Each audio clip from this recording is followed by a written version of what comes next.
नमस्कार, स्वागत है आप सभी का फॉर्मूला गुरु में। मैं हूं विपुल सिंह। फॉर्मूला गुरु में हर हफ्ते, अब तो आपको पता ही है कि हम हर बार एक नई थीम के साथ आते हैं, जिससे आपका पोर्टफोलियो न सिर्फ सुरक्षित रहे बल्कि लगातार बढ़ता रहे। और इसी क्रम में आज हम बात करेंगे बाजार में आई हुई तेजी की। जी हाँ, नई ऊंचाइयां छूते हुए बाजार में अब कैसे बनाए रणनीति, अभी निवेश करें या फिर मुनाफा बुक कर लें, ऐसे ही सवालों के जवाब तलाशेंगे और साथ ही देंगे आपके शेयरों से जुड़े हुए सवालों के जवाब भी। लेकिन सबसे पहले उन 5 बड़े सवालों पर नजर डालते हैं जिनके उत्तर आज हम फॉर्मूला गुरु में तलाशेंगे। तो एक एक करके उन सवालों को लाया जाए और सबसे पहले आपको बताएं, पर जो सबसे महत्वपूर्ण सवाल है वो ये है कि आखिर में जब बाजार लगातार नया उच्चतम स्तर बना रहा हो तो फिर रणनीति कैसी बनाई जाए। क्या संभल के चलना ठीक होगा या फिर जितने पैसे हैं, अभी चूंकि बाजार तेजी में है तो सारे पैसे लगा देने चाहिए? क्या इस समय चुनिंदा शेयरों में दांव लगाना चाहिए? इन तमाम सवालों के जवाब तलाशेंगे। दूसरा प्रश्न महत्वपूर्ण है कि इस तेजी के बाजार में सेक्टर कैसे चुनें, क्योंकि ज़्यादातर सेक्टर्स हम देख रहे हैं ऑल टाइम हाई के आसपास ही कामकाज कर रहे हैं। तो क्या जिनमें तेजी कम आई है उनको चुनें या फिर जो पहले से ही मोमेंटम में है उनमें ही चुनिंदा शेयर तलाशने चाहिए? तीसरा महत्वपूर्ण सवाल, जिन शेयरों में तेजी के माहौल में भी हम देख रहे हैं कि धीमापन देखने को मिला है या बाजार में उन्होंने अंडर परफॉर्म किया है, क्या आगे आने वाले दिनों में उनमें तेजी देखने को मिल सकती है? क्या उनमें अभी दांव लगाया जा सकता है? पूछेंगे आज के हमारे फॉर्मूला गुरु से। चौथा महत्वपूर्ण सवाल कि कुछ ही महीने के अंदर बहुत सारी कंपनियां ऐसी हैं जहां पर हमने 50% से ज़्यादा रिटर्न आते हुए देखे हैं। यहाँ पर प्रॉफिट बुक कर लें या फिर अभी यहाँ पर और तेजी आने की संभावना है, इस पर भी हम नज़र डालेंगे। और पांचवा और आखिरी महत्वपूर्ण सवाल कि आखिर में बहुत सारे जो हमारे दर्शक हैं जो प्रॉफिट में हैं, कितने % रिटर्न पे उनको सेटिस्फाई हो जाना चाहिए, कहाँ पर उनको अपना प्रॉफिट बुक करना चाहिए? तो इन 5 सवालों के जवाब हम तलाशेंगे और साथ ही साथ आपने जो बड़ी संख्या में हमें प्रश्न भेजे हैं उसके उत्तर भी हम आज के खास मेहमान से लेंगे। लेकिन सबसे पहले आपको रूबरू कराते हैं हमारे आज के फॉर्मूला गुरु से। और आज के हमारे फॉर्मूला गुरु हैं टेक्निकल एनालिस्ट नितलेश पावस्कर जी। नितलेश जी, बहुत बहुत आभार, बहुत बहुत स्वागत आपका आज के इस कार्यक्रम में जुड़ने के लिए। और आज हमने अभी देखा आपने कि 5 महत्वपूर्ण सवाल जो हैं वो उसके उत्तर हम आपसे जानना चाहेंगे। लेकिन उससे पहले हम जरा बाज़ार की दिशा को भी देख लेते हैं कि बाज़ार जो है आने वाले समय में खासतौर से अगले 15-20 दिन या 1 महीने के लिहाज से, शॉर्ट टर्म नज़रिए के लिहाज से आप बाज़ार को कैसे देख रहे हैं। लेकिन उससे पहले जरा हम देख लेते हैं कि इस हफ्ते बाज़ार की चाल कैसी रही है। सेंसेक्स निफ्टी लगभग 1% के आसपास का रिटर्न, लगातार ये तीसरा चौथा हफ्ता है जब सेंसेक्स निफ्टी में लगातार तेजी बनी हुई है। हालांकि शुक्रवार के दिन हमने देखा बाजार में एक गिरावट आई थी, लेकिन उसके बावजूद हम देख रहे हैं कि कुल जो रिटर्न है वो 1% के आसपास आता हुआ दिखाई दे रहा है। बैंक लंबी छलांग लगाने के बाद इस हफ्ते थोड़ा सुस्ताता हुआ दिखाई दिया है। मिड कैप इंडेक्स और स्मॉल कैप इंडेक्स ने जो लार्ज कैप इंडेक्स हैं उनको आउट परफॉर्म किया है। 3% से ज़्यादा का रिटर्न मिड कैप में और करीब 2.5% का रिटर्न स्मॉल कैप इंडेक्स में देखने को मिला है। तो पहला प्रश्न आपसे यही है नितलेश जी कि अब यहाँ से और कितनी तेज़ी की उम्मीद करें? बहुत लोग कॉशियस भी हैं, बहुत लोग डरे भी हुए हैं कि क्या करना चाहिए, निकल जाए, प्रॉफिट हो रहा है। आप अगले 15-20 दिन 1 महीने में बाजार को कैसे देख रहे हैं? Thank you. पहले तो विपुल जी, आपने इस शो पे मुझे बुलाया और सभी दर्शकों का मैं धन्यवाद देना चाहता हूँ कि आपने मेरे जो पहले जो मैंने व्यू दिए थे उसके ऊपर काफी अच्छी तरीके से उसके ऊपर ट्रेड किया होगा। तो अभी का जो मूड और माहौल मुझे लग रहा है, देखो एक यूफोरिया क्रिएट हो रहा है। कोई आके बोल रहा है 21,000, कोई आके बोल रहा है 22,000। तो देखो मार्केट कभी भी ऐसे नहीं चलता है, मार्केट एक स्टेप बाय स्टेप मोमेंटम में चलता है। और देखो एक मैं हमेशा मेरे स्टूडेंट्स को या फिर मेरे क्लाइंट्स को कहते रहता हूँ कि मौत हो या मंदी कभी भी बता के नहीं आएगी। तो इसका मतलब ये नहीं कि उसके लिए जो तेजी है या फिर जो जिंदगी अभी हम लोग जी रहे तो उसको जीना हम लोग भूल जाए। तो देखो मार्केट ऊपर की दिशा में चलता जा रहा है तो हमें समझना चाहिए कि कहाँ पे मुझे रुकना है। मैंने पर्सनल अकाउंट में कुछ इंडेक्स के ऊपर शॉर्ट पोजीशंस क्रिएट किया है, क्योंकि मुझे लग रहा है कि यहाँ पे अगर आप टेक्निकल्स देखोगे और मंथली चार्ट देखोगे तो एक डबल टॉप फॉर्मेशन बन चुका है निफ्टी के ऊपर। और जो कुछ इंडिकेटर्स है आरएसआई या फिर एमएससीडी, वो थोड़ा सा निगेटिव डाइवर्जेंस मुझे दिखा रहे हैं। तो मैं यहाँ पे कहना चाहूंगा कि यहाँ पे सतर्क रहना चाहिए। निफ्टी में अगर हम लोग नीचे के लेवल के आसपास सपोर्ट देखेंगे तो 18,560 रुपए का एक इंपॉर्टेंट सपोर्ट है और ऊपर में एक रेजिस्टेंस है 18,880 से लेकर 18,830। ये लेवल्स जिस साइड भी ब्रेकआउट देंगे तो वहां से हमें एक 3 से 4% का एक डाउनसाइड मोमेंट हमें देखने को मिल सकता है। तो यहाँ पे थोड़ा सा कॉशियस रहने की जरूरत होगी। जो भी आपको मुनाफा मिल रहा होगा एटलीस्ट कुछ ना कुछ आपको घर पे लेके जाना चाहिए। ठीक, तो यहाँ पे आप रणनीति समझिए कि बाजार जो है काफ़ी तेज़ी में आ चुका है, काफ़ी तेज़ी देखने को मिल चुकी है, इसलिए थोड़ी सतर्कता के साथ अगर आप बाजार में निवेश करेंगे तो काफ़ी बेहतर रहेगा। ऊपर के स्तर 18,860 का बताया है कि अगर तेज़ी के साथ ब्रेक करता है निफ्टी तो फिर आपको यहाँ से 3-4% की तेज़ी देखने को मिल सकती है। नीचे के लेवल अगर टूटते हैं तो फिर बाजार में बड़ी गिरावट भी देखने को मिल सकती है। अब लौटते हैं आज की हमारी खास जो थीम हमने आज तय की है और तेज़ी की थीम है। सबसे पहला प्रश्न, सबसे महत्वपूर्ण प्रश्न तो यही है कि जब बाजार लगातार नया हाई लगा रहा हो फिर स्ट्रेटजी कैसे प्लान की जाए, क्योंकि एक तरफ तो मन कहता है कि ये तेज़ी जो है कहीं रुकती हुई दिखाई नहीं देगी, एक मन ये कहता है कि बाजार नए उच्चतम स्तर बना रहा है, कहीं ऐसा ना हो कि फिर गिरावट भी उतनी तेज़ी से आए।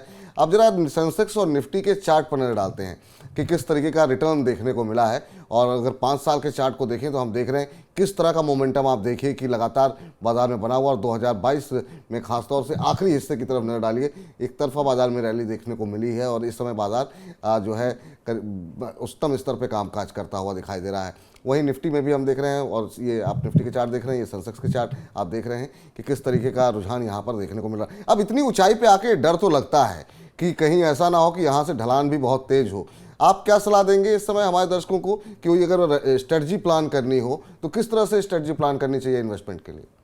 सर मैं एक यहाँ पे कहना चाहूंगा कि आपके पोर्टफोलियो में अभी देखो मार्केट जब तेजी में होता है तो घोड़े के साथ गधे भी दौड़ते हैं। तो आपको देखना पड़ेगा कि आपके पोर्टफोलियो में आपने घोड़े लेके रखे या फिर गधे पाले हैं। क्योंकि देखो अभी सब पेनी स्टॉक्स या फिर जो सेक्टर चले नहीं है उसमें मोमेंटम आना चालू हो जाएगा। तो आपको एक लेवल डिसाइड करना पड़ेगा कि आपको कहाँ पे एग्जिट करना है। आपको एंट्री लेने से पहले आपको सोचना पड़ेगा कि मैं कितना रिस्क बियर कर सकता हूँ।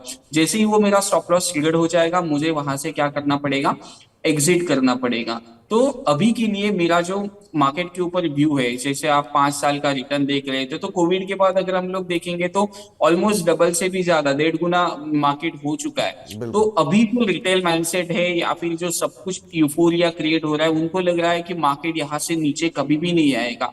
और जब हम लोग ऐसी सिचुएशन में जाते हैं तो एक झटका हमेशा लगता है और मार्केट हमेशा झटके देने के लिए जाना ही जाता है। तो आपको संभलना चाहिए, जितना आप कैश अपने पास रख सकते हो उतना आप कैश रखो।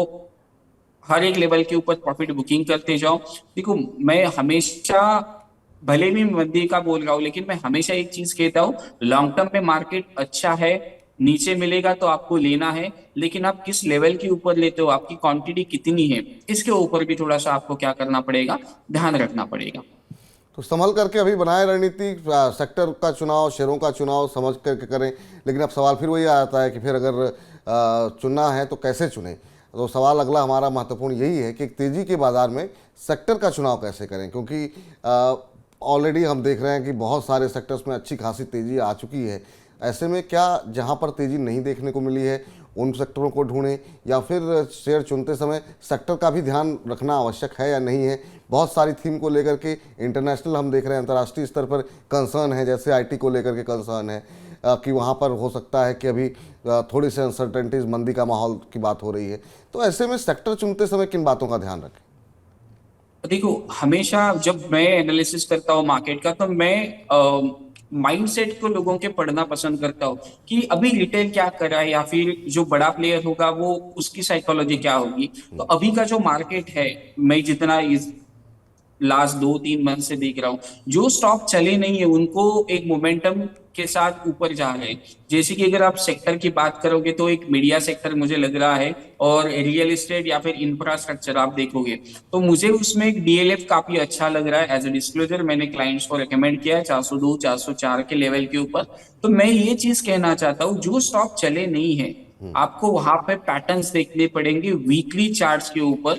अगर कुछ पैटर्न्स का ब्रेकआउट आपको देखने को मिलेगा तो एक वन वे मोमेंटम के साथ आपको 15 से 20% का एक छलांग आपको देखने को मिल सकता है। तो सेक्टर का चुनाव करते वक्त आपको सेक्टर में ब्रेकआउट देखना पड़ेगा, और जो लीडर है पहले एक या फिर दो काउंटर है, उसमें ही आपको क्या करना पड़ेगा, पोजीशंस बनाना पड़ेगा। तो इस प्रकार से आप सेक्टर देख सकते हो, जैसे कि मैंने कहा रियल एस्टेट में देखो, या फिर मीडिया सेक्टर में कुछ जील वगैरह मुझे थोड़ा सा पसंद आ रहा है, आप चार्ट्स के ऊपर देख के एक अच्छा पोजीशंस उसमें बना सकते हो। लेकिन मैं फिर से रिपीट करूंगा, अंधाधुंध बाइंग नहीं करना है हमें, क्वांटिटी आपको कम रखनी है। प्रॉब्लम ये होता है रिटेल ट्रेडर के साथ, क्वांटिटी बढ़ा लेते हैं, एक ही साथ में पैसा कमाने जाते हैं, और अगर नीचे जैसे ही स्टॉक आना चालू कर देते हैं तो वो एग्जिट नहीं करते। ऊपर में वो 5 रुपए के लिए एग्जिट करने के लिए रेडी है, लेकिन नीचे अगर वो स्टॉक 50 रुपए भी आ गया तो वो होल्ड करते रहते हैं पोजिशंस को। तो आपको छोटी क्वांटिटी के साथ, स्ट्रिक्ट स्टॉप लॉस के साथ मार्केट में एंट्री करना है।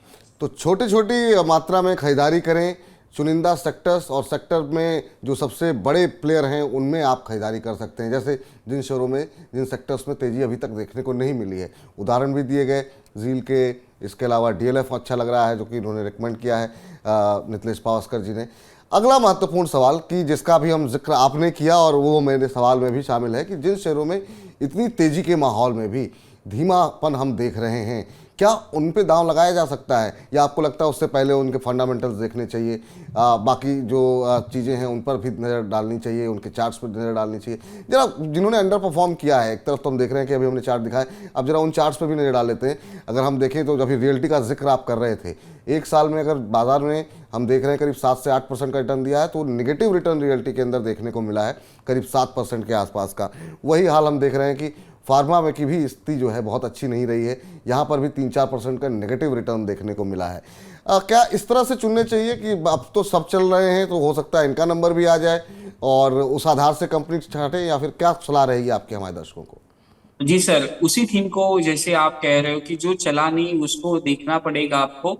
और एक चीज मैं और इसमें ऐड करना चाहूंगा, क्योंकि रोटेशन होते रहता है, सेक्टर का रोटेशन होते रहता है, कि पहले ऑटो में काफी अच्छा तेज आपको लग रहा था, उस समय पे मैंने कहा था कि ऑटो में एक प्रॉफिट बुकिंग देखने को मिल सकता है। उसके बाद मैंने कहा था कि छोटे मझोले बैंक्स के ऊपर आपको ध्यान रखना पड़ेगा, आईडीएफसी मैंने रिकमेंड किया था, पीएनबी को रिकमेंड किया था। तो वहां पे देखो मार्केट कैसे बिहेव कर रहा है। जैसे मुझे अभी लग रहा है कि रियल एस्टेट या फिर मीडिया सेक्टर में अच्छा परफॉर्मेंस आने की कोशिश मार्केट करेगा, और वहां से एक तेजी हमें देखने को मिलेगी। तो ऐसे ही थीम को आपको ध्यान में रखना पड़ेगा जो चले नहीं है, क्योंकि पब्लिक का जो पार्टिसिपेशन होगा वो ऑलरेडी जो स्टॉक चले हुए हैं उनके ऊपर ध्यान नहीं जाएगा। और मैं जो शॉर्टिंग के लिए ट्रेड ले रहा हूँ, जैसे कि जो स्टॉक ऑलरेडी चल चुके हैं उनके ऊपर हम लोग दाव लगा रहे हैं सेलिंग के साइड में। जैसे कि एक भारत फोर्ज था, वहां पे हम लोगों ने एक शॉर्ट रिकमेंड किया था, एमएनएम था मारुति के ऊपर। तो जी। आपको समझना पड़ेगा कि आप किस हिसाब से कर रहे हो, कि लोगों का साइकोलॉजी क्या है। क्योंकि हमेशा अगर आप एक चीज मार्केट में देखोगे, क्योंकि अभी का जो मार्केट है वो रिटेल ट्रेडर का पार्टिसिपेशन थोड़ा सा ज्यादा है, और रिटेल का माइंडसेट क्या होता है कि सस्ता चाहिए उनको, जो चला नहीं है पहले से। तो बिल्कुल। उसी को आपको क्या करना पड़ेगा, ध्यान में रखना पड़ेगा। रिटेल पहले क्या देखेगा, वो आपको मारुति नहीं देखेगा, वो क्या देखेगा, टाटा मोटर्स को देखेगा, क्योंकि वो मारुति का प्राइस 9,000 का है और टाटा मोटर्स का 400 रुपए का। बिल्कुल। अभी के लिए थोड़ा सा फंडामेंटल्स को थोड़ा सा साइड में रखना पड़ेगा हमें, क्योंकि जब चलता है मार्केट में तो फंडामेंटल थोड़ा सा बाद में देखने को मिलता है और सब कुछ चीजें चलने लगेगी। जैसे कि यस बैंक को आप देख लेना, 17.50 मतलब 17.5 रुपए के जैसे ऊपर भागेगा ये, तो उसका फंडामेंटल लोग नहीं देखेंगे, फिर से उसमें 20 से 25% का एक अपसाइड मोमेंटम आपको देखने को मिल सकता है। तो चार्ट्स को अच्छी तरीके से फॉलो करो। जब चार्ट्स चलते हैं तो जी। फंडामेंटल्स हम लोग बाद में देख सकते हैं। जैसे कि आईटीसी का एक एग्जांपल मैं देना चाहता हूँ, जब मैंने 212 217 के ऊपर रिकमेंड किया था तो फंडामेंटल ठीक थे, लेकिन वो जी। चल नहीं रहा था। जैसे ही बिल्कुल। अभी टेक्निकल्स में चलना चालू हो गया, 350 या फिर 350 360 हो गया, तो सब लोग वहां पे रिकमेंड करना चालू हो गए, भले वो फंडामेंटल एनालिस्ट हो या फिर टेक्निकल एनालिस्ट हो। बिल्कुल। अगर आप प्राइस को ध्यान से देखोगे तो आपको मोमेंटम अच्छा मिलेगा। तो ऐसे शेयरों पे आप ध्यान रखिए जहाँ पर कि मतलब जो है अब जो है तेजी की संभावना बन रही हो, जो पहले इस रैली में पार्टिसिपेट नहीं किए हैं, लेकिन अगर बाजार यहाँ से चलता है तो उस रैली में वो जरूर पार्टिसिपेट करेंगे। ऐसे कुछ एक उदाहरण भी दिए गए नितलेश जी की तरफ से। अगला महत्वपूर्ण सवाल जो है वो ये है कि हमने देखा कुछ एक सेक्टर, कुछ एक शेयरों में एक ही महीने में, 2 महीने में, 3 महीने में 50% से भी ज़्यादा का रिटर्न देखने को मिला। अब यहाँ पे इतना रिटर्न मिल रहा हो, क्या लोगों को बने रहना चाहिए, निकल जाना चाहिए? उदाहरण के तौर पर हम बैंक का जिक्र कर लेते हैं। हमने देखा नवंबर महीने में ही खाली यूको बैंक और तमाम बैंक, फेडरल बैंक और तमाम बैंकों ने 50 से 60% के रिटर्न दिए हैं। तो अब क्या करना चाहिए, किन लेवल्स पे एग्जिट करना चाहिए, क्योंकि बहुत लोगों को नहीं पता होता है। सर एक चीज मैं यहाँ पे कहना चाहूंगा, जल्दी का काम शैतान का होता है, तो उसके पीछे आपकी साइकोलॉजी क्या है वो आपको देखना पड़ेगा। तो इस हिसाब से अगर मार्केट चलना चालू कर देता है तो मैं हमेशा मेरे क्लाइंट्स को एक ही सलाह देता हूँ, एटलीस्ट 50 to 60% आपको प्रॉफिट बुक करना चाहिए, और जो बाकी का क्वांटिटी उसको आप होल्ड करो। प्रॉब्लम ये है अभी के मार्केट में, अगर एक चीज चलना चालू हो रही है तो 40-50% कम से कम वो रिटर्न्स देगी। तो हमारे पास क्या है, एक तो 50% का प्रॉफिट बुक करो, या फिर ट्रेलिंग बेसिस का आप स्टॉप लॉस लगा लो। ट्रेलिंग बेसिस स्टॉप लॉस लगाने में मैं एक चीज क्या देखता हूँ, अगर आपने डेली चार्ट्स के ऊपर अगर कुछ ट्रेड प्लान किया है, तो अगर 2 कैंडल कंटिन्यूअसली निगेटिव क्लोज होता है आवरली में, तो हमें क्या करना चाहिए, पोजीशन से एग्जिट करना चाहिए। वीकली चार्ट को आपने देखकर अगर पोजीशंस बनाया होगा, तो अगर 2 दिन मार्केट कंटिन्यूअसली नेगेटिव क्लोज होता है प्रीवियस डे से, तो वहां पे आपको एग्जिट करना चाहिए। तो इस हिसाब से आप कर सकते हो। प्रॉब्लम ये है कि ये स्टॉक जो 50% बढ़ा है वो 5 गुना भी हो सकता है। बिल्कुल। ये कोई भी नहीं कह सकता। जैसे अडानी ग्रुप में हम लोगों ने देखा कि कुछ स्टॉक 200-300 से लेके 1000 तक भी चले गए थे। तो वो चीजें हो सकती है, ऐसा ना हो जाए कि मतलब ये दूधारी तलवार की तरह है, मतलब शादी का लड्डू जो खाए वो भी पछता है और ना खाए वो भी पछता है। अगर आपने प्रॉफिट बुक कर लिया और स्टॉक ऊपर चला गया, तो फिर आप रिग्रेट करोगे यार एटलीस्ट मैं होल्ड करता तो और मोमेंटम मिल जाता। जी। और अगर होल्ड करते हो और नीचे आता है तो ऐसा लगेगा काश मैं बुक करता। तो इसका एक बेस्ट तरीका है 50% बुक कर लो, बाकी का ट्रेलिंग बेसिस का स्टॉप लॉस लगा लो। तो 50% जो है बुक कर लीजिए, और बाकी का हिस्सा जो है आप उसको ट्रेलिंग स्टॉप लॉस के साथ जो है आप उसमें बने रहे, ताकि अगर शेयर और ज़्यादा चले तो फिर आपको उसके रिटर्न भी मिले, और अगर शेयर गिरता है तो कम से कम आपके पास आधे पे तो आपने मोटा मुनाफा कमा लिया है। तो चलिए, अब आखिरी और महत्वपूर्ण सवाल ये कि आखिर में कितने फीसद रिटर्न के बाद लोगों को लगना चाहिए कि नहीं अब प्रॉफिट बुक करना चाहिए? ये एक बहुत बेसिक सवाल है, क्योंकि कई बार पता नहीं होता है कि अब 10% रिटर्न मिल रहा है तो फिर 20% की लालच हो जाती है, 20% हो गया तो लगता है कि नहीं प्रॉफिट बुक कर लिए, पता लगा 50% भाग गया, तो ये अफसोस होता है। तो लोगों को ये कैसे पता करें कि नहीं इन लेवल्स पे मुझे अपना प्रॉफिट बुक करना चाहिए, कितने परसेंट रिटर्न के बाद प्रॉफिट बुक करना चाहिए? देखो ये जो चीज है ना, ये किसी को अभी तक समझ में नहीं आई शेयर बाजार में, कि कितना भी बड़े से बड़ा एनालिस्ट हो या फिर बड़े से बड़ा इन्वेस्टर हो। मैं ऑनेस्टली एक चीज कहना चाहूंगा, क्योंकि मैं हमेशा एक चीज कहूंगा कि आपको खुद को अंदर से पता होना चाहिए, उसके बाद रिग्रेट नहीं आना चाहिए। कि मैं हमेशा एक चीज देखता हूँ कि अगर मुझे इन्वेस्टिंग के ऊपर 40 से 50% का रिटर्न अगर मिलता है तो जी। मैं वहां पे सेटिस्फाइड हूँ। तो आपका सेटिस्फेक्शन लेवल आपको डिसाइड करना पड़ेगा। नहीं तो प्रॉब्लम ये होता है कि हम हमेशा अपने आप को कोसते रहते हैं कि हाई, मतलब समझो एक स्टॉक 1000 रुपए का है, 5000 चले जाने के बाद हम लोग वो टॉप और बॉटम को आइडेंटिफाई करते हैं, एटलीस्ट मैं होल्ड करता तो 4000 रुपए और मुझे बेनिफिट मिलता। लेकिन ऐसा नहीं होता है मार्केट में। आपको एक वे में देखना पड़ेगा कि जनरली मैं जो देखता हूँ वो 30 से 50% के आसपास अगर प्रॉफिट मिलता है तो वहां पे मैं प्रॉफिट बुकिंग करता हूँ। अगर मैं मोमेंटम के साथ जाता हूँ तो वहां पे मैं 7 से 15% का प्ले करता हूँ। जैसे कि लास्ट मैंने बीपीसीएल को रेकमेंड किया था 310 के आसपास, जी। 340 जैसे ही चला गया वहां पे मैंने एग्जिट करवा लिया। एचडीएफसी लाइफ को 535 के ऊपर दिया था, 600 जैसे ही चला गया तो मैंने एग्जिट कर लिया। उसके बाद वो 1000 जाए या फिर 2000 जाए, उसके बाद मैं वो देखता ही नहीं उस स्टॉक को। क्योंकि आपको सेटिस्फेक्शन लेवल आपको डिसाइड करना पड़ेगा कि एग्जैक्टली जैसे मेरा सेटिस्फेक्शन लेवल मोमेंटम में 7 से 15% का है, इन्वेस्टिंग में 30 से 50% में प्लान करता हूँ। जी।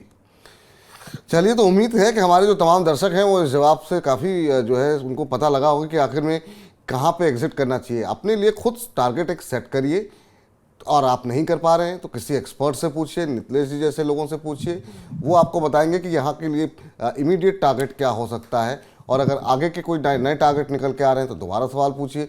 इससे आप जो है सही समय पर एग्जिट करना जो है बाजार से, वो बहुत महत्वपूर्ण होता है। अब जो है हमारे अगले सेगमेंट का अब हम रुख करेंगे। उम्मीद करते हैं कि आज की थीम से आपको ये समझ में आया होगा कि इस तेज़ी में क्या करना चाहिए, किन शेयरों में, किन सेक्टर्स पे फोकस करना चाहिए, कहाँ दाव लगानी चाहिए। लेकिन अगर आपके कोई सवाल हैं तो उसमें आप हमसे पूछ सकते हैं, नितलेश जी से हम उसका उत्तर लेंगे। और तरीका बहुत आसान है, आपको व्हाट्सअप करना होगा हमें। जी हाँ, अपना नाम लिखें, शहर का नाम लिखें, सवाल थोड़े विस्तार से लिखें, और इसके अलावा आप हमें भेज दें 9311121874 पर। आपको बता दें कि आप जो है मेल के माध्यम से भी हमसे जुड़ सकते हैं और marinainquiry@tv9.com पे आप हमें मेल कर सकते हैं। मेल कर रहे हैं तो आप अपना फ़ोन नंबर अवश्य लिखें, ताकि अगर आपके सवाल में कोई त्रुटि है, कोई गलती है, तो हम आपसे फ़ोन कर करके वो अपनी आशंकाओं को, शंकाओं को दूर कर सकेंगे। इसके अलावा फेसबुक, ट्विटर का माध्यम भी आप लोगों के लिए खुला हुआ है। चलिए, आज के पहले दर्शक हमारे साथ जुड़ चुके हैं। राजेश हैं ग्वालियर से। राजेश जी नमस्कार। राजेश जी नमस्कार। नमस्कार विपुल जी, नमस्कार। नमस्कार राजेश जी, आप बताइए क्या प्रश्न है आपका।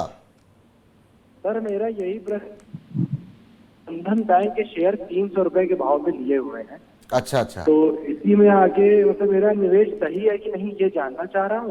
और 6 महीने तक होल्ड करने की क्षमता है। 6 महीने का नजरिया आपने रखा हुआ अपने, लेकिन 6 महीने आप होल्ड कर सकते नजरिया हैं। 6 महीने का है कि मैं होल्ड कर सकता हूँ। ठीक ठीक। हम पूछते हैं हमारे आज के एक्सपर्ट नितलेश जी से। नितलेश जी, बैंकिंग तो खूब चला नवंबर के महीने में, लेकिन बंधन बैंक वैसे नहीं चला। आज काफ़ी सारी, शुक्रवार को हमने देखा काफ़ी सारी खबरें यहाँ पर देखने को मिली हैं। थोड़ा मोमेंटम भी बनता हुआ दिखाई दिया। अभी कैसे देख रहे हैं इन करंट लेवल्स पे, क्या कुछ सलाह रहेगी? अभी ये नुकसान के में है, करीब 60 रुपये के आसपास का नुकसान है। 6 महीने में हमने देखा करीब 27-28% का नेगेटिव रिटर्न देखने को मिला है, जबकि ओवरऑल बैंकिंग सेक्टर में हमने देखा है कि शानदार रिटर्न देखने को मिले हैं। सर बंधन बैंक का जो चार्ट मैं अभी देख रहा हूँ तो थोड़ा सा निगेटिव ही चार्ट है, लेकिन जो एक अवरली चार्ट के ऊपर थोड़ा सा मुझे होप्स लग रहा है, तो उसी होप्स के साथ हम लोग इसको कंटिन्यू करेंगे। 220 से लेके 225 रुपए का एक स्ट्रिक्टली स्टॉप लॉस आपको लगाना पड़ेगा, क्योंकि एक अवरली चार्ट के ऊपर डबल बॉटम बन के एक ब्रेकआउट आया था और उसी ब्रेकआउट को मार्केट ने फिर से एक सपोर्ट की तरह एक्ट किया है और वहां से एक हैमर कैंडल बना के अभी ऊपर की तरफ क्लोजिंग दे रहा है। तो बंधन बैंक के लिए 247 का एक इंपॉर्टेंट रेजिस्टेंस है, वो कैसे क्रॉस करता है? अगर वो क्रॉस करता है तो 275 से लेके 280 ये लेवल आपको देखने को मिल सकता है। ओवरऑल चार्ट थोड़ा सा निगेटिव है, लेकिन 225 रुपए का आपको एक स्ट्रिक्टली स्टॉप लॉस बना के होल्ड कर सकते हो। अगर आप आगे जो भी आप निवेश करोगे तो पहले आपको आपका स्टॉप लॉस मालूम होना चाहिए, क्योंकि अगर आप 60 रुपए नीचे का देख रहे हो तो ऊपर में एटलीस्ट आपको 80 से लेके 100 पॉइंट्स एटलीस्ट लेना चाहिए। प्रॉब्लम ये होता है कि रिटेल ट्रेडर 60 रुपए नीचे में होल्ड कर देता है, लेकिन वो जैसे ही बंधन बैंक 300 या फिर 305 के आसपास आता है तो रिटेल प्रॉफिट बुक करेगा। जब मलाई खाने का मौका होता है तो रिटेल वहां से एग्जिट कर। चलिए चलते हैं अगले दर्शक के पास। मानव जी हमारे साथ जुड़े हैं अपना प्रश्न पूछने के लिए, उदयपुर से हैं, राजस्थान से। मानव जी नमस्कार। सर नमस्कार। नमस्कार मानव जी, बताइए कैसे हैं आप और क्या प्रश्न है आपका?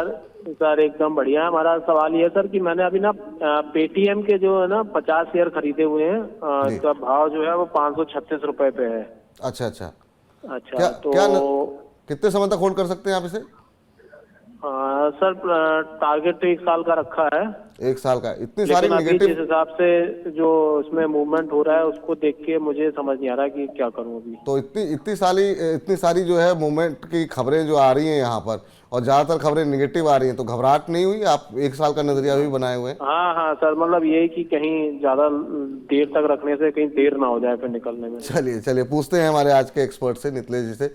नितलेश जी, पेटीएम में कोई अच्छी खबरें तो बहुत कम आ रही हैं, लगातार नेगेटिव खबरें, एंकर इन्वेस्टर्स निकल गए और उसके बाद भी तमाम सारे कंसर्न निकल करके आ रहे हैं। अब 450 तक टूटने के बाद हमने देखा शुक्रवार को एक रिकवरी यहाँ पर आती हुई दिखाई दी है 1-2 दिन के अंदर। शेयर में हमने देखा कि देखिए किस तरीके से चार्ट आप देख सकते हैं कि कैसे अब थोड़ी बहुत रिकवरी यहाँ पर आती हुई दिखाई दी और काफ़ी तेज़ी के साथ गिरा है। पिछले अगर 6 महीने के चार्ट पे देखें तो हमेशा आपको ये नीचे जाता ही हुआ दिखाई दिया। अच्छी बात यह है कि इनकी खरीद थोड़ी सी नीचे के लेवल की है और अभी इनको बहुत ज़्यादा नुकसान नहीं हो रहा है। क्या सलाह रहेगी, क्या इन लेवल्स पे होल्ड कर सकते हैं ये? सर पहले तो एक चीज मैं यहाँ पे कहना चाहूंगा, 555 से लेके 540 एक इंपॉर्टेंट रेजिस्टेंस है अभी के लिए, जो मैं छोटा चार्ट दिख रहा हूँ आवरली। तो जैसे ही क्रॉस होगा तो थोड़ा सा एक मोमेंटम आपको देखने को मिल सकता है। लेकिन मैं इस काउंटर में एक चीज कहना चाहूंगा, 510 रुपए का आपको स्ट्रिक्टली स्टॉप लॉस लगाना है। अगर समझो 510 रुपए का स्टॉप लॉस हिट करके मार्केट फिर से 535 का लेवल क्रॉस कर देगा तो आप दोबारा री एंट्री करें, फिर 25 पॉइंट्स का एक स्टॉप लॉस लगा ले। ऊपर में आपको एक 50-60 पॉइंट देखने को मिल सकता है।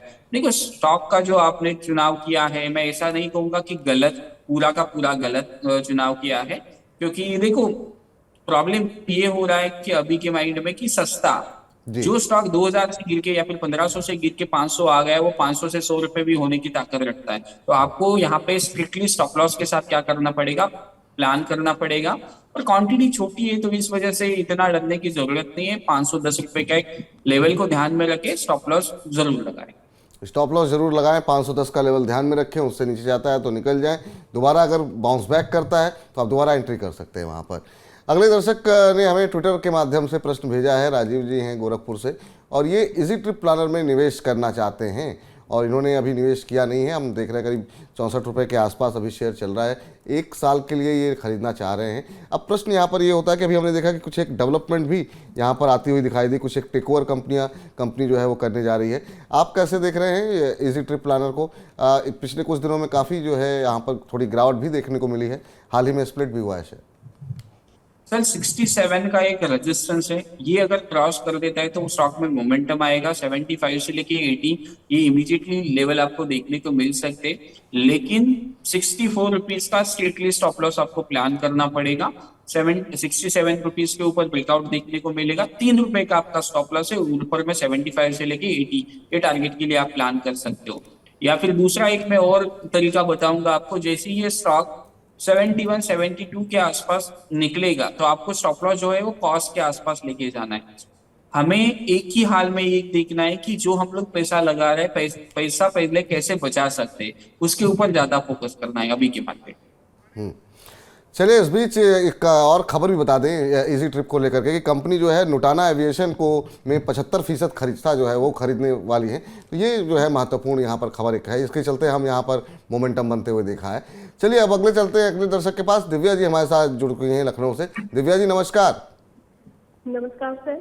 नमस्कार दिव्या जी, कैसी हैं आप और क्या प्रश्न है आपका? सर मैं अच्छी हूँ। मेरा सवाल ये था कि 100 विप्रो के शेयर मैंने लिए थे 388 रुपए के भाव पर। अच्छा अच्छा। और किन स्तरों पर आपके हिसाब से मुनाफा बुक करना चाहिए? चलिए प्रॉफिट में तो हैं आप, और कितना प्रॉफिट होना चाहिए ये जानना चाह रही हैं आप? हाँ जी हाँ जी। चलिए पूछते हैं हम अपने एक्सपर्ट से। निखिलेश जी, अब आईटी पे ओवरऑल आपका व्यू जानना चाहेंगे, क्योंकि अब एक एक करके हमने देखा कि सब चल चुके हैं और अब लग रहा है जैसे आईटी का नंबर आया है। और इस हफ्ते हमने देखा कि थोड़ा सा मोमेंटम बनता हुआ दिखाई दिया है। और विप्रो में देखें पिछले 6 महीने में तो कोई खास मोमेंट नहीं रहा है, गिरावट ही देखने को मिली है। लेकिन अभी जो मोमेंटम बनता हुआ दिखाई दे रहा है पिछले 1-2 हफ्ते के अंदर से, आप कैसे देख रहे हैं ओवरऑल आईटी सेक्टर को और विप्रो पे इनको क्या करना चाहिए? जी सर, विप्रो मुझे अच्छा लग रहा है। मैंने क्लाइंट्स को रिकमेंड किया है 397 या फिर उसके बाद 404 रुपए के ऊपर क्लाइंट्स को रिकमेंड किया हुआ है स्टॉक। तो मुझे लग रहा है कि ट्रेंड लाइन का ब्रेकआउट आने के बाद वहां पे एक बार फिर से मार्केट सपोर्ट लेगा। तो 398 का आपको ट्रेलिंग बेसिस का स्टॉप लॉस लगाना चाहिए। होल्ड करे पोजीशंस को, आने वाले समय में 435 से लेके 450 ये लेवल दिखा सकता है। अगर ये काउंटर 450 रुपए के ऊपर सस्टेन होता है तो फिर से हम लोग एक थोड़ा सा अपसाइड मोमेंटम इसमें देखने को मिल सकता है। तो 417 से लेके 418 ये लेवल जैसे ही क्रॉस होगा तो आपको जो स्टॉप लॉस लगाना है वो 410 रुपए का स्टॉप लॉस ट्रेल करें, क्योंकि ये स्ट्रक्चर मुझे काफी अच्छा लग रहा है। विप्रो मैंने ऑलरेडी मेरे क्लाइंट्स को बाय रिकमेंड किया है। चलिए, अब उम्मीद है दिव्या जी आपको आपके प्रश्न का उत्तर मिल गया होगा। बने रहिए आप। आनंद जी के पास चलते हैं। अगले दर्शक हमारे साथ मध्य प्रदेश भोपाल से जुड़े हैं। आनंद जी नमस्कार। चलिए, लगता है संपर्क हमारा टूट गया, लेकिन प्रश्न इन्होंने जो हमें भेजा है वो हम तक पहुंच गया है। इनका प्रश्न है, इन्होंने 100 पीवी फिनटेक के शेयर लिए हुए हैं और 430 रुपये की इनकी खरीद है। 1 साल ये होल्ड करना चाहते हैं और जानना चाहते हैं कि अभी इन्हें क्या करना चाहिए। तमाम निगेटिव खबरें जो स्टार्टअप ग्रुप के ऊपर देखने को मिली, वो चाहे पेटीएम हो, पीवी फिनटेक हो, जोमेटो हो, सब में अच्छी खासी पिटाई हुई है। अब चूंकि इनकी खरीद 430 के आसपास की और 1 साल होल्ड करना चाहते हैं, अभी यहाँ पर 5% का इक्विटी एक्सचेंज की भी एक खबर आई थी। इसके चलते हमने देखा शुक्रवार को करीब 5-6% का मोमेंटम भी देखने को मिला था। आप कैसे देख रहे हैं पीवी फिनटेक को? सर इस चार्ट के ऊपर नजर बनाए रखें। मुझे ऐसा लग रहा है कि चार्ट में थोड़ा सा हलचल हो रही है। कुछ 487 का एक इंपॉर्टेंट रेजिस्टेंस है, ये अगर निकाल देता है तो मुझे लग रहा है कि अपसाइड मोमेंटम 525 तक ये स्टॉक को लेके जाएगा और 525 से लेके 530 ये लेवल आप ध्यान में रखें। लेकिन अभी के लिए आपको स्टॉप लॉस ट्रेडिंग बेसिस का लगाना पड़ेगा 460 से लेके 458 के आसपास। आप एक बार स्टॉप लॉस जरूर प्लान करें, क्योंकि जो चार्ट अभी लग रहा है, आप डेली चार्ट भी देखोगे डाउन ट्रेड में चल रहा है स्टॉक। अगर ये 487 रुपीज के ऊपर निकलता है तो थोड़ा सा एक मोमेंटम आपको देखने को मिल सकता है। तो एटलीस्ट आप स्टॉप लॉस जरूर बनाए रखिए, जो भी आपको मुनाफा हो रहा है वो आप घर पे लेके जा सकते हैं। तो 487 का ध्यान है। तो इन स्तरों का ध्यान रखें, 487 ध्यान रख के नोट करके रख लीजिए। वो अगर क्रॉस करता है ऊपर की तरफ तो आपकी जो खरीद से बहुत ज़्यादा अच्छा खासा मुनाफा आपको वहाँ पर मिल सकता है। स्टॉप लॉस का जरूर ध्यान रखें, तो वो स्टॉप लॉस लगा करके आप बने रहें, ये आपके लिए सलाह रहेगी। अभी भी बहुत सारे दर्शक हैं जिनके प्रश्न बाकी हैं, लेकिन समय की कमी है नितलेश जी, और इस वजह से अब कार्यक्रम समाप्ति की ओर हम बढ़ रहे हैं। आपसे जानना चाहेंगे कि अगर आज हमने जिस थीम पे बात की और इस समय अगर आपको एक पोर्टफोलियो बनाना हो, कुछ चुनिंदा शेयर्स ऐसे आपने रखे हुए हैं जो आपको लगता है कि भले ही बाजार बहुत चल चुका हो, ये वो शेयर हैं 2, 3, 4 शेयर जहाँ पे जो है हमारे दर्शक अभी भी खरीदारी कर सकते हैं। जैसे कि मैंने क्लाइंट्स को कहा है कि आप विप्रो में पोजीशंस बना सकते हो, डीएलएफ में पोजीशंस बना सकते हो। दोनों को मैं स्टॉप लॉस देना पसंद करूंगा। विप्रो का मैंने क्लाइंट्स को स्टॉप लॉस 390 का दिया है और डीएलएफ का 395 रुपीज का एक स्टॉप लॉस दिया है। 404 रुपए का हमारा बाइंग लेवल है, क्योंकि ये चीजें बताना मुझे जरूरी है, क्योंकि मैं यहाँ पे बता के जाऊंगा और स्टॉप लॉस अगर हिट होता है तो लोग एग्जिट नहीं करेंगे, तो स्टॉप लॉस आपको लगाना पड़ेगा। और जैसे कि 1-2 थीम मैं और देख रहा हूँ, लेकिन अभी तक उसमें कंफर्मेशन नहीं आया है, तो मैं यहाँ पे थोड़ा अवॉइड करना चाहूंगा। और एक चीज आपको देखनी पड़ेगी इस मार्केट में, अगर यहाँ से मार्केट फिसलता है और बड़ा करेक्शन देता है तो जी। आपको जो फ्रंटलाइन जो स्टॉक है उसके ऊपर ही दाव लगाना है। छोटे मझोले स्टॉक में नहीं लेना है। जो भी फ्रंटलाइन स्टॉक गिरेंगे तो उसके ऊपर आपको लगाना पड़ेगा। देखो, बजाज फाइनेंस को मैंने लास्ट जो हमारा शो हुआ था उस समय पे मैंने कहा था कि यहाँ पे सतर्क रहना चाहिए, बजाज फाइनेंस गिरेगा। वहां से वो 7,500 का लेवल था, अभी 6,600 के आसपास चला गया। तो ये ऐसे स्टॉक से थोड़ा सा आपको दूर रहना पड़ेगा। और बैंकिंग में मुझे एक काउंटर जो पसंद आ रहा है, अगर किस कारण से ये स्टॉक गिरता है, या फिर कोटक बैंक को आप ध्यान में रखिए, 1970 अगर ये क्रॉस कर देता है तो 8 से 10% का मोमेंटम अपसाइड पे देखने को मिल सकता है।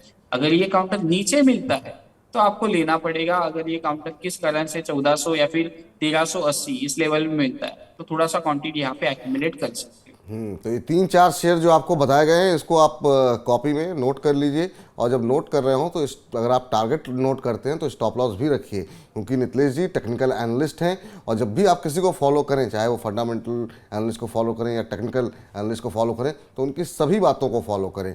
अगर वो लक्ष्य दे रहे हैं तो स्टॉप लॉस भी दे रहे हैं, कहाँ पर आपको अपना नुकसान बुक कर लेना चाहिए। इन तमाम चीज़ों का ध्यान रखें और अपने पोर्टफोलियो को आगे बढ़ाते रहें।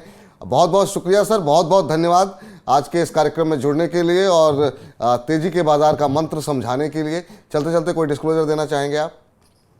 डिस्क्लोजर एक ही मैं कहना चाहूंगा कि मेरा इंडेक्स में पर्सनल पोजीशन शॉर्ट है, और जो भी कुछ स्टॉक्स मैंने डिस्कस किए, जैसे विप्रो, डीएलएफ, कोटक बैंक के बारे में, वो ऑलरेडी मैंने क्लाइंट्स को रेकमेंड किए हुए, सेम स्टॉप लॉस के साथ और सेम टारगेट के साथ।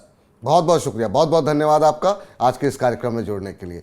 तो फॉर्मूला गुरु को अब फिलहाल समेटने का वक्त आ गया है, लेकिन हाँ, आपकी जेब से जुड़ी तमाम सारी खबरें मनी9 के ऊपर मौजूद हैं, तो आप लगातार मनी9 के साथ बने रहिए। मुझे दीजिए इजाज़त, अगले हफ्ते फिर जुड़ेंगे एक नई थीम के साथ। म्यूचुअल फंड में क्या करें, एफडी में क्या करें, इन तमाम गुत्थियों को सुलझाएंगे और आपके पोर्टफोलियो को मजबूत बनाएंगे। फिलहाल के लिए नमस्कार।